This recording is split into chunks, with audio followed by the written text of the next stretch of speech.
حالتون چطوره؟ بعد مدت ها خوش اومدیم به ویدیوی جدید. از کی بود ویدیوی بلند نمیذاشتم، بیشتر شورت ویدیو میذاشتم، چون ویدیوی بلند با اینکه زحمتش بیشتره و خیلی سخت‌تر گرفتن و ادیت و ایناش، ویو خیلی کمتر میخوره نسبت شورت ویدیو. بر همین دیگه انگیزه‌شو نداشتم راستش و دیگه خیلی وقت بود که دوست داشتم روم تور بگیرم. دیگه این چند روز با مامانم اتاقم گردگیری کردیم، گفتم که بهترین موقع برای روم تور الانه، چون که تمیزترین حالت ممکنه. آقا اول قبل اتاقم میذارم براتون که قبلا چه شکلی بود. تقریبا فکر کنم 15-16 سال اتاق من اون شکلی بود، کلا سبز بود چون از بچگی این رنگی بود و نمیدونم خیلی وقتی که اون شکلی بوده. بعد دیگه ما تقریبا 2-3 سال پیش تغییرش دادیم. بچه امروز اولین بارون پاییزی داره میاد.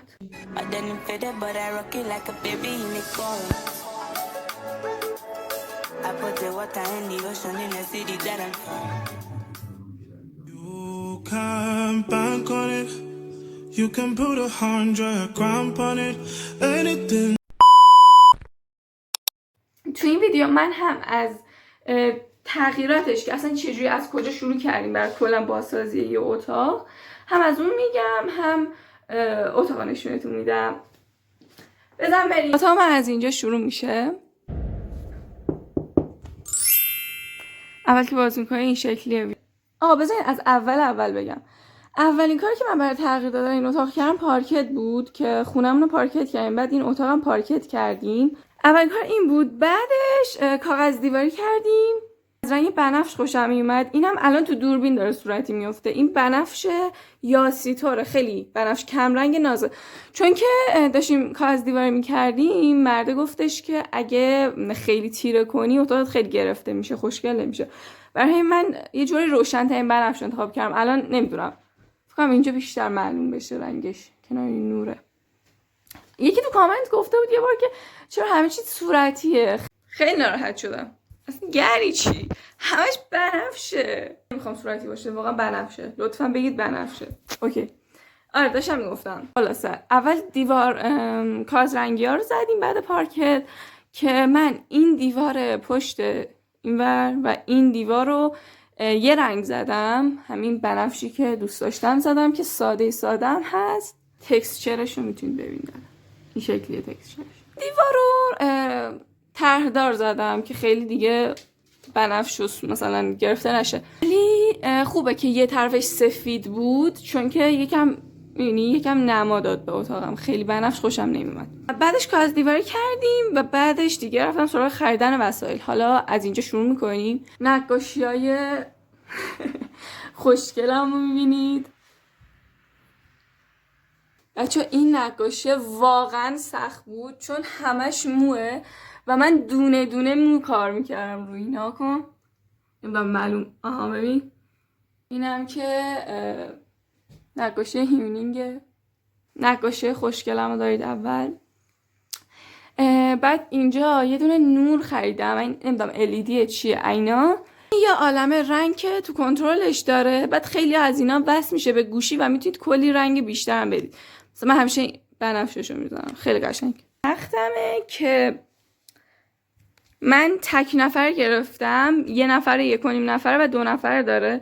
1.5 نفره خیلی بهتره چون بزرگتر، راحت تری. و فکرم توی یکی از ویدیوام هستش، خیلی نازه پینترستی. پاتختی و گلو داریم. اینور اتاقمه. بعد میایم اینور. پرده هاست که پروانه و گل داره، خیلی دوستش دارم. شمس جان رو دارید، چقدر بزرگ و زیبا شده. شمس تقریبا دیگه داره همقد من میشه. الان یکم خم شده بیچاره، ولی یه انقدر دیگه بیاد. واقعا خیلی خیلی خیلی این اتاق دوست دارم چون که نورش زیاده. یعنی 2 تا پنجره است، وقتی که 2 تاشو باز کنم اصلا نورانی، پر انرژی، خیلی خوبه. و آفتاب بعضی وقتا میزنه، خیلی کلا دوست دارم. درخت و ایناست، خیلی نازه. اوکی. این ور دیگه کلا کمده. یعنی این ور اتاق من از قدیم الایام فقط کمد بود، بعد یه کمد طولانی.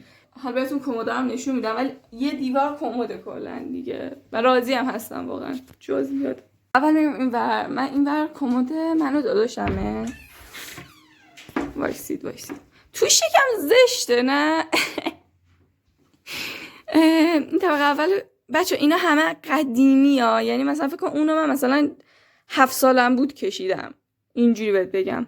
مثلا اینا هر کدوم مثلا یه داستانه، دوستام اینا رو میدونن، این بالا مخصوصا یه داستانایی برای خوش داره. حالا حتی اینو ببین، از اولین روز اتاقم این هستش، نمیدونم چرا ما اینا رو تعویض نمی‌کنیم، خودم نمیدونم. اینجا چند کیف و کلاه و ماگ و عینک و این عکس تیسوشانمه دور اول، فکر کنم اینجا 7م بودیم. ببین نمیتونی منو بشناسی اصلا، ندارد هیچ من دیگه.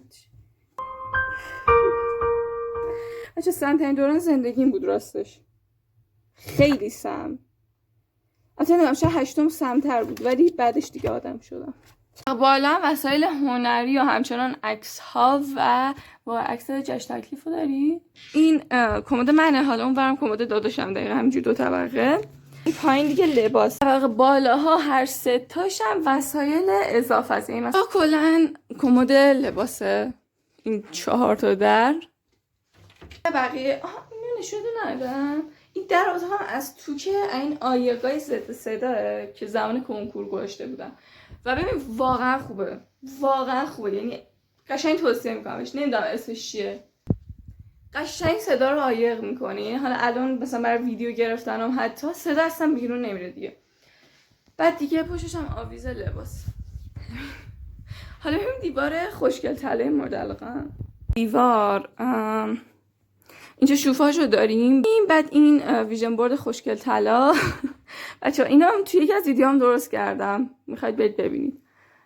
خیلی دوستش دارم. این یه کار مفید امسال کرده باشم اینه، یعنی اصلا با هدفاش کاری ندارم و خودش وجودش انقدر حس خوب میده، یعنی واقعا عاشقشم.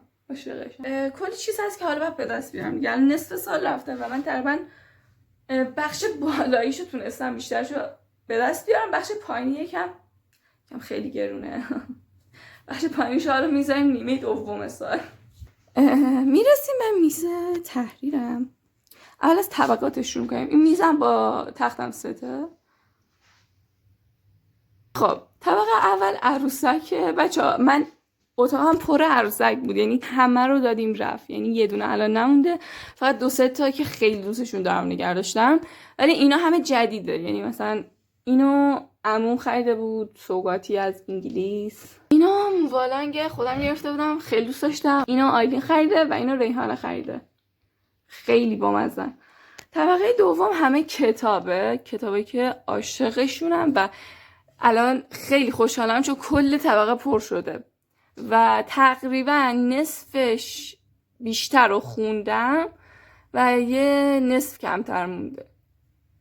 کلا کتابایی که به روان و موفقیت ربط داره خیلی دوست دارم، چون احساس میکنم که مفیده واقعا. کتاب داستانی رو که میخوام میگم که خواهد تموم شد. خب چیکار کنم؟ خب الان یه داستان شنیدم فقط، این هم وقتم داشتم، این خب میتونم فیلم ببینم 2 ساعته تموم شه، اینجوری هم نیست. خلاصه این قسمت پایینشه. اول صندلی یه دونه آشغالی دختر کفش دوزکی داریم. چرا واقعا؟ اگه لپتاپ و هدفون من اینجا باشه. بچه لپتاپم من همون مثلا سال اول که خریده بودم این برچسب رو روش زدم. ببین یکی از جذاب ترین کارهایی که به نظر من میتونی براش انجام بدی. پشتش انقدر ناز و شیک. یه دونه چراغ مطالعه که چند تا مداد خودکار دم دستی اینجاست. یه دونه جعبه خوشگل دارم که توش پر گرسه. آره همشون هم گرس های مکمله. مثلا این الان گرس منیزیومه دیگه، آهنه ریختم، دونه هم ریختم که تنبلی نکنم و بخورم. گوشم جلوی چشمم که هر روز یادم باشه بخورم. که عاشقشم. یعنی عاشق وسایل توشم. اینا خودکار رنگ، یعنی مداد اینا هم ماژیکن. و یه تقویم کوچولو. این قسمت کشو ما اینو باز نمی‌کنم، یکم شلوغ بلوغه، ولی توش شارژر و چیزایی که دم دستیه، برگای نوت و اینجور چیزاست. بله آرایشی و ایناست. بخش مورد علاقه تر من اینجاست. اینجا کلا وسایل مراقبت پوست و کلا مراقبتیه. خب دوستای گلم، امیدوارم که از ویدیو خوشتون اومده باشه. این اتاق منه و الان یه نمای کلیشو نشونتون میدم و واقعا همشو تیکه تیکه ساختم، تقریبا تو 1 سال تموم شد و واقعا دوستش دارم، چون واقعا دقیقا همون چیزی که دوست داشتم. آره، امیدوارم خوشتون اومده باشه و تا ویدیوهای دیگه خدافظ.